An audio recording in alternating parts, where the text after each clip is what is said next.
Here are a few Zoom Live tips to help you have a smooth live session.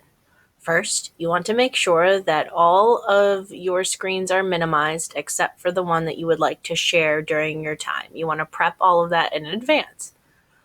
Then you also want to make sure that your accessibility features of large mouse cursor and highlight mouse cursor are both turned on. This will allow students to watch as you go across your screen and follow along easily. Then open your Zoom session.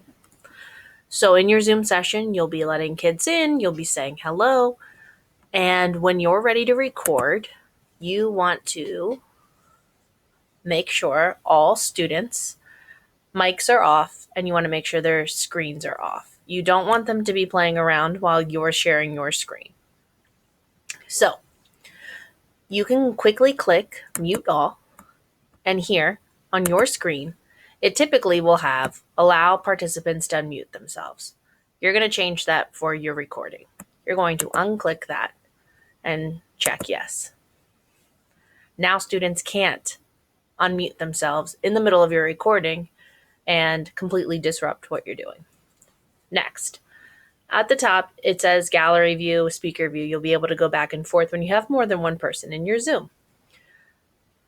You want to thumbnail yourself in the speaker view where it's you and 4 students above you. Then from that view, you'll close your participant window. I stopped recording for the moment. You'll close your participant window. You'll now make it full screen. And from here, you can click record and students will get a pop-up on their window that it's being recorded. You'll want them to say, yes, that's fine. Again, you'll tell them that they are not being recorded. It's the screen and you being recorded. Or you can start sharing your screen first. Remind them of these same expectations. And then once this box at the top pops up, you'll be able to click the More button and you can start your recording right from here. So I'll start my recording. This meeting is being recorded. Again, you'll let students know what's happening. They'll click the accept and on their screen, and you go from here to record your lesson. When you're ready to maybe take some answer some questions, you can pause your recording. Again, clicking those 3 dots. The recording has stopped. You can open your participant window. You might want to make it a little bit smaller because right now it's blocking my whole screen for students. And then you want to move it over to the side. Over here, you'll quickly click mute all and you'll change that to they can now unmute themselves to ask questions and go down the list.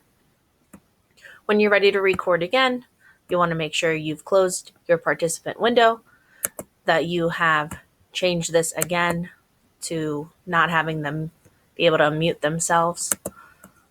And then you're ready to click record again. Resume recording, or you can stop recording now.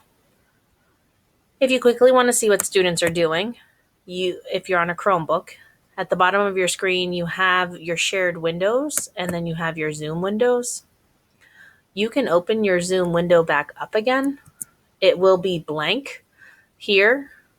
You can start your video, but you'll be able to see the students across the top. They'll be across the top for you. The rest will be this black screen if you want to quickly see what's happening. You can minimize that again so students can see your shared screen. Now I want to split my screen for students so we can look at the video and at the problem sets at the same time. If you haven't gotten tab resize as an extension, you should do that. It quickly resizes your tabs for you without you having to play around with that.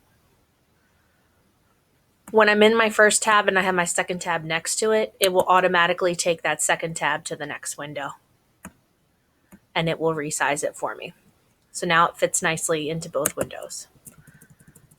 I would set up this video at the time I would want it to start to replay or focus students in, and then I can go back to my original lesson.